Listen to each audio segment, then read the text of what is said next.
Pois bem, hoje nós vamos conversar sobre o capítulo 11. O capítulo 11 é intitulado Conforto. Vou ler para vocês. Se alguém me serve, siga-me. Assim disse Jesus.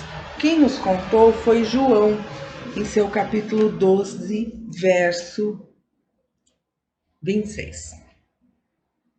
Vamos contextualizar um pouquinho? São duas coisas. A primeira é contextualizar e depois falar sobre conforto e trabalho. Vem e serve, né? Se alguém me serve, siga-me. Trabalho, conforto, isso parece um pouco confuso.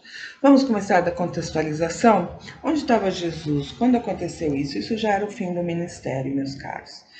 Jesus já estava se dirigindo a Jerusalém, rumo a Jerusalém, passou por Betânia antes, não é? Onde teve aí a unção de Betânia, que eu vou contar já para vocês.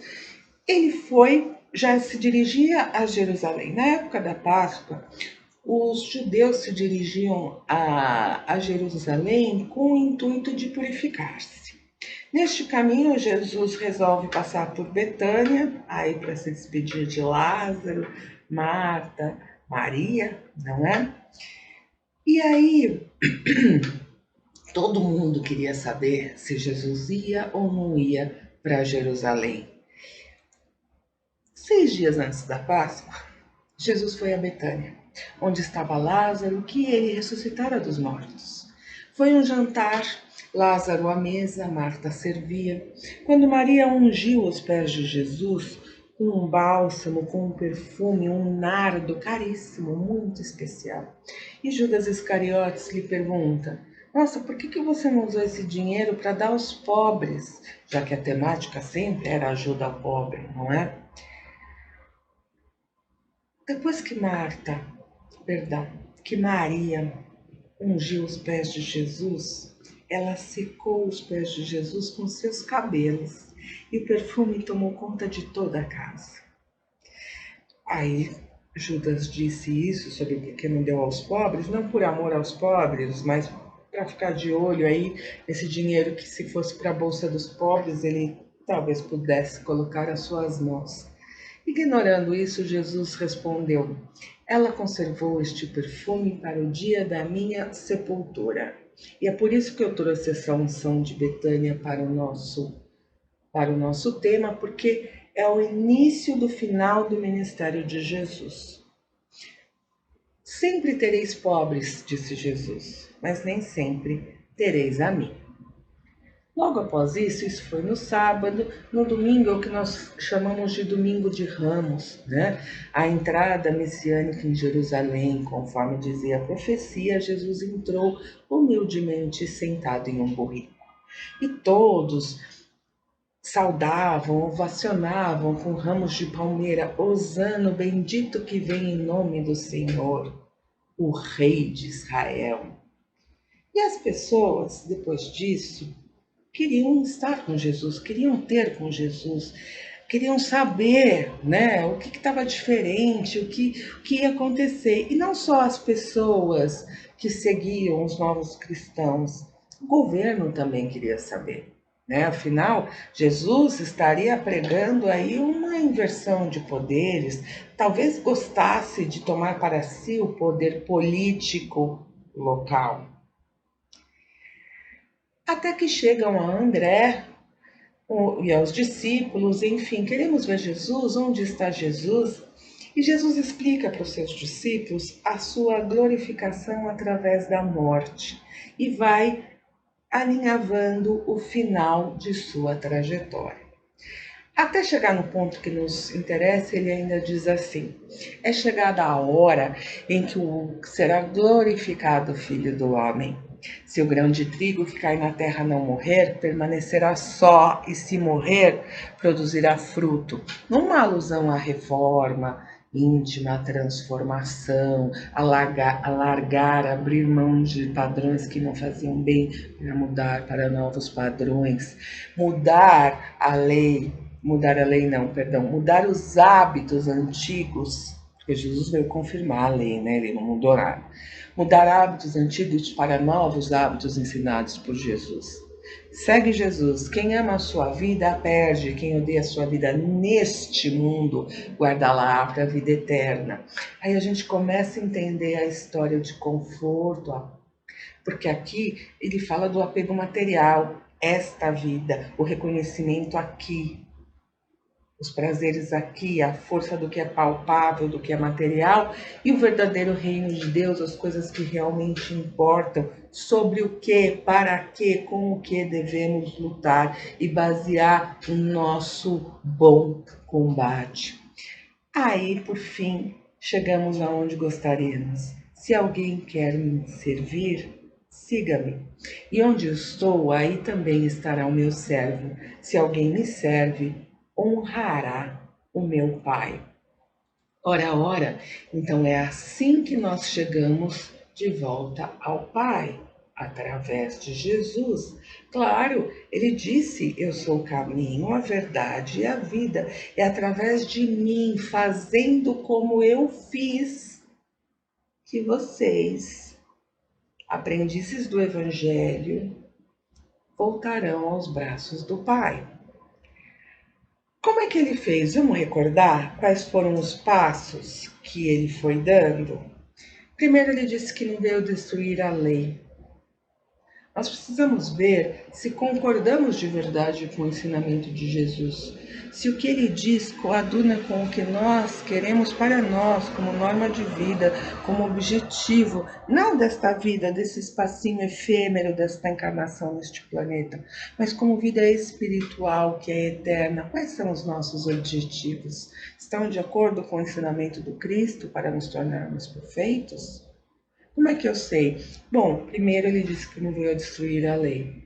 Claro, ele resumiu todos os mandamentos, amar a Deus sobre todas as coisas, e precisamos amar a Deus, por reconhecer como um poder superior, mas como um poder Pai, Criador, justo, bondoso, amoroso, e que por isso, por termos o mesmo Pai, somos todos irmãos, e por sermos irmãos, somos capazes de amar uns aos outros. Depois Jesus deixa muito claro: meu reino não é deste mundo. Vamos parar de discutir por causa de moedas que devem ir para César, não dá para servir a Deus e a Mamon, e por aí vai. Depois ele diz que há muitas moradas na casa de meu pai, uma clara referência à evolução, à multiplicidade de planetas, que cada um é capaz de ter habitantes de acordo com o seu nível espiritual, porque, claro, a energética de um planeta é a somatória da energética de cada um dos seus habitantes. Quanto mais evoluídos os habitantes que ali vivem, mais elevada será a vibração. Então há muitas moradas, há muitas possibilidades. E todos nós fomos criados simples e ignorantes, porém perfectíveis. Todos nós chegaremos à perfeição.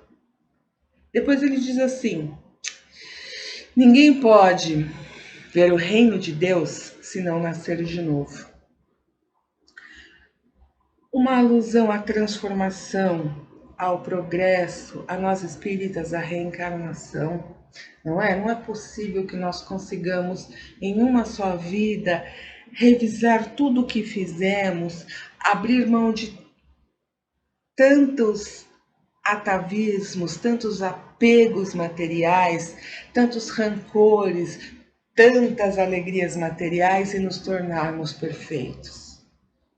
Então, nós acreditamos que o espaço na reencarnação é o aprendizado que nós necessitamos, é a prática, é quando colocamos em prova as lições recebidas, mas que cada vez mais vai burilando, vai lapidando, vai melhorando o nosso espírito, que vai acumulando todas essas experiências vividas. Nós vamos nascendo de novo para o ensinamento do Mestre Jesus. Vamos deixando o velho e vamos renascendo para a luz. Aí vem a parte que eu acho muito, muito especial, que me fez realmente me tornar uma espírita. Bem-aventurados os aflitos, a justiça das aflições. O Espiritismo explica que as nossas aflições podem vir de causas oriundas desta encarnação ou de outra, desta vida ou de vidas anteriores.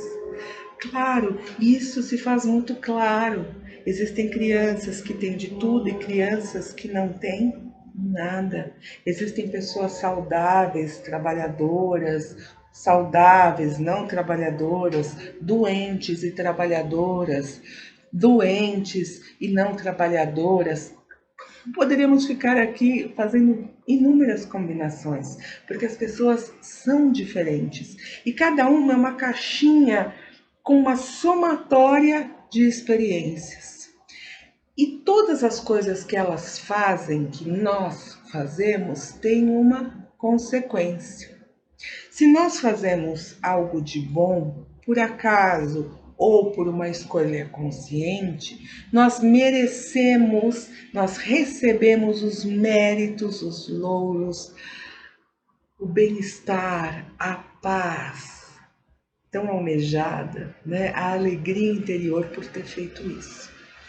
Se nós ainda patinamos, se nós ainda somos iludidos pelas coisas da matéria, pelos rancores do egoísmo e do orgulho, pela vingança, pela ira, pela inveja, nós vamos colher exatamente isso.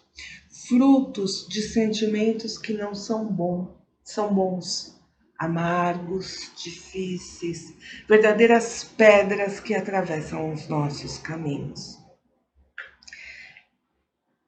Chico Xavier dizia assim: nós não somos obrigados a plantar nada, mas sim somos obrigados a colher aquilo que plantamos.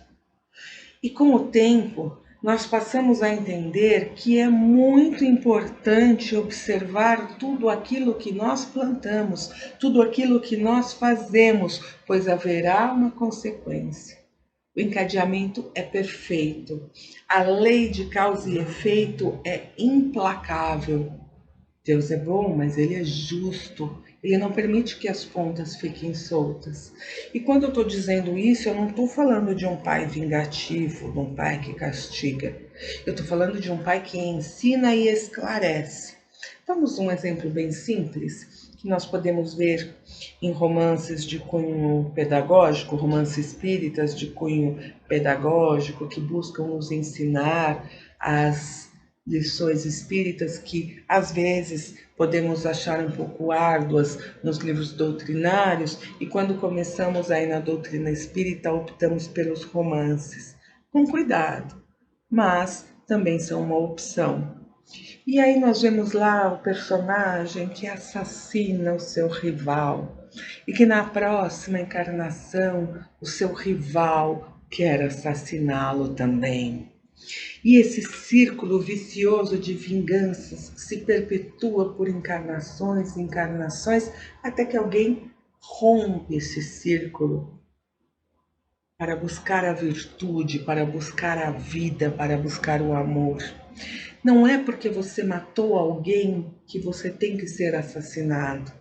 Você pode reparar este erro dando a vida a alguém, resgatando alguém de uma situação difícil, adotando uma criança, cuidando de pessoas carentes, tendo uma vida pautada no serviço da caridade, da viabilização de vidas que brotam de lugares onde jamais se pensou que poderia, onde não há saneamento básico, onde não há estrutura, onde não há moradia, abrigo, grandes dificuldades. E de repente uma pessoa que tirou uma vida viabilizou outras tantas vidas porque aprendeu que a vida é um dom de Deus. Não é brincadeira e decisão na mão de ninguém. Portanto, o erro está sendo redimido, a transformação aconteceu aonde tem que acontecer, no nosso coração. E é ali que habita o reino de Deus, no nosso coração. Então, nós sentimos E a nossa fé, que é raciocinada, se ancora na justiça da reencarnação, se ancora na justiça das aflições, se ancora no amor redentor de Deus por todos nós, que permite que tentemos novamente, até que consigamos chegar a um patamar de equilíbrio amoroso, onde a escolha entre o bem e o mal, e a sombra e a luz, deixa de ser necessária. Como deixa de ser necessária? Não vou mais ter escolha, não vou ter o arbítrio, essa força tão poderosa na minha vida? Não, porque nós seremos pautados simplesmente no amor, na luz, no bem. Seremos perfeitos. Não vai existir isso de acertar ou errar, agir bem ou agir mal. A nossa ação sempre será no bem, para o bem, pelo bem, no bem, não é? E Jesus segue mostrando que ele é o Cristo Consolador. Ele diz: o meu jugo é leve. Meus caros, o ensinamento de Jesus é muito claro. É um caminho de caridade, é um caminho de amor, é um caminho de estar junto àqueles que necessitam. São os doentes que precisam de médico. São os marginalizados que precisam de inclusão. São os pobres e famintos que precisam de alimentos e roupas. Então era ali que Jesus estava. É ali que nós devemos estar também, se o seu ensinamento ecoa em nossos corações como um caminho libertador. O Espiritismo, através de Emmanuel, nesse texto, e agora a gente vem ao segundo ponto, entendemos o caminho de Jesus. Eu ainda vou falar mais um pouquinho, vou falar de bem-aventuranças. Mas vamos ligar tudo isso a Emmanuel, quando ele busca essa frase de que se alguém me serve, siga-me, e chama isso de conforto. Foi Emmanuel que deu esse título. Sabe, ele diz assim: não é justo alguém confortar-se sem se dar ao trabalho necessário. Veja, conforto e trabalho, nós estamos falando claramente do conforto espiritual, não do conforto material. Não tem nenhum problema com conforto material. Nós estamos aqui discutindo o conforto espiritual. E para isso nos focamos no trabalho assistencial. Fora da caridade não há salvação, nos ensinou Kardec. Conforto espiritual, diz ainda Emmanuel para nós em seu texto, não é como o pão do mundo que passa mecanicamente de mão em mão, mas sim como o sol, que é o mesmo para todos, meus caros.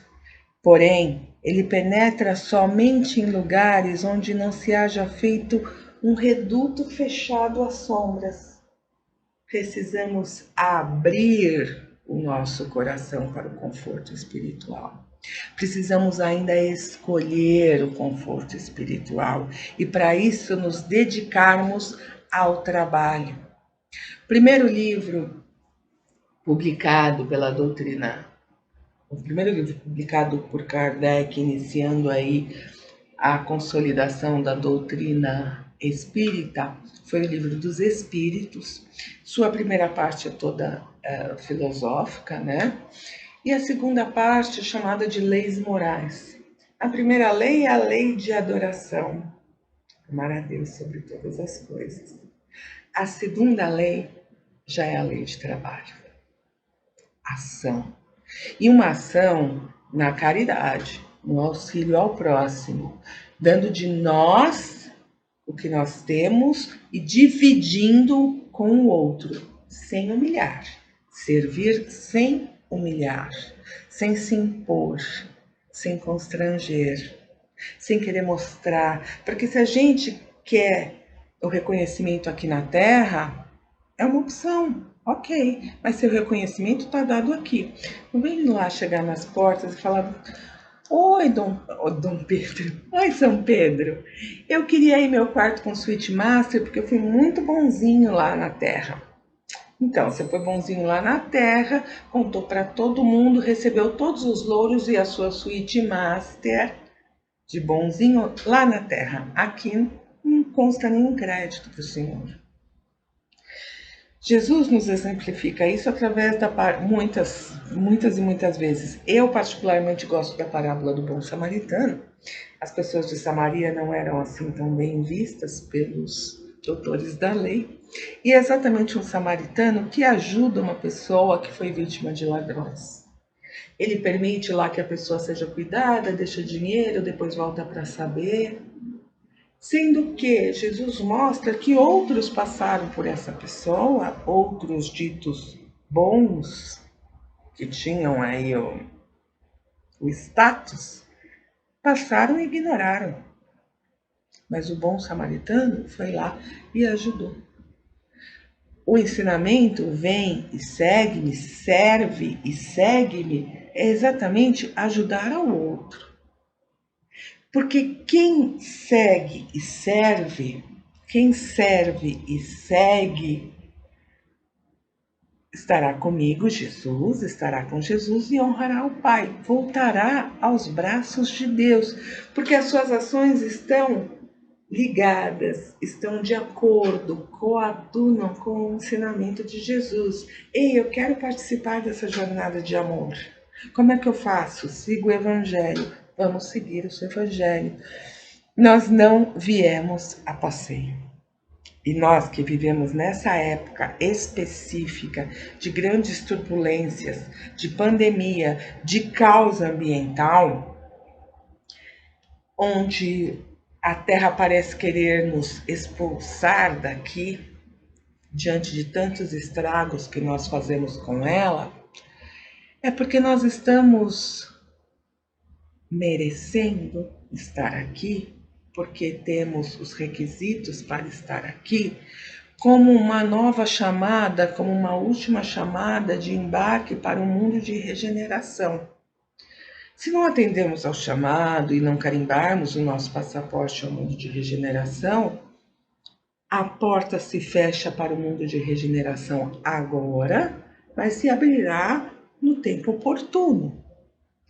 Mas aqueles que, como nós, deixaram essa transformação, esse desapego material, essa reforma íntima para os 45 do segundo tempo, estão tendo agora, em condições mais delicadas, a chance de se redimir, de fazer uma redenção e ressignificar os seus erros, de perceber o erro e de procurar curar, resgatar, auxiliar, refazer, não é?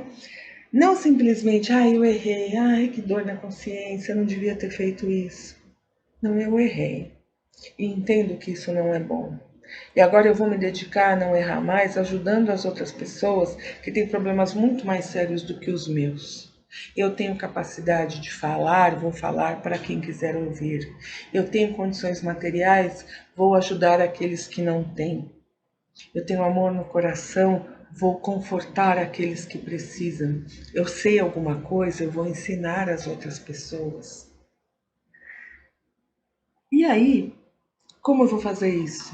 Jesus segue falando no caminho das bem-aventuranças, meus caros. Bem-aventurados os pobres de espírito, os puros de coração, os mansos e pacíficos, os misericordiosos. Falando de humildade, falando que o maior mandamento é o amor. Amar a Deus nos torna irmãos, porque somos filhos do mesmo Pai. E nos faz capaz de amar o outro como irmão quando nós amamos a nós mesmos. E aí nós passamos a fazer o outro aquilo que gostaríamos que fizesse para nós. Nós não fazemos o que não queremos. E quando a gente chegar nesse estágio, muita coisa terá ficado para trás. Nós somos uma sociedade que precisa de regras, de práticas e, apesar das leis, de contratos. Porque não cumprimos. Não pise na grama, use máscara. Quem mora em condomínio como eu, vira e mexe tem uma série de regras afixadas nos elevadores, pelos corredores, porque as pessoas simplesmente se esquecem dos regulamentos. Porque as pessoas não veem o outro como a si mesmo, acham que simplesmente é o outro. Falta humildade, falta amor. O amor ainda não tocou o nosso coração a ponto de dominar as nossas ações. Nós somos joio e trigo. Temos amor no nosso coração, mas também temos egoísmo, também temos vaidade, rancor, soberba, inveja. E assim como o joio e trigo, é preciso que essas coisas caminhem juntas para que quando for chegado o momento seja separado o joio do trigo, o joio seja dispensado e o trigo, o amor, o ouro espiritual, o trigo é dourado, não é? Este amor prevaleça. Mas era necessário entender a dificuldade disso através de todos os percalços que os sentimentos ruins nos causariam, todas as pedras, todas as dores, todos os obstáculos que o nosso egoísmo, que a nossa maldade nos levaria. E aí sim perceberíamos a força do amor de Jesus, que não precisava passar por nada do que passou, mas veio aqui para exemplificar, para mostrar como é que se faz, para mostrar que nós devemos seguir um caminho para nos tornarmos homens e mulheres de bem, sede perfeitos. Caminhem para a luz, para o amor, para o perdão, para a tolerância, para uma sociedade onde a norma de conduta baseada na ética e no respeito torne desnecessários tantas regras, regulamentos, leis, contratos e afins. Porque ninguém faz para o outro aquilo que não deseja para si. Porque acordos são respeitados. Porque não há inveja, não há desejo sobre aquilo que é do outro, não há roubo, somente há amor. Porque quem ama não rouba, não mata, não engana. Percebem? O caminho é um caminho de amor. E como é que a gente põe na prática esse amor? No trabalho, na caridade. Porque fora da caridade não há salvação. Percebem como tudo se comunica? O ensinamento de Jesus é um ensinamento de ação, sim. Não é só de teoria, é de ação, é de trabalho, é de auxílio, é de reforma íntima, é de abandonar sentimentos que não eram bons e substituir por sentimentos que são bons. Fica aí o convite para todos, para reflexão, para amor e para ação na caridade.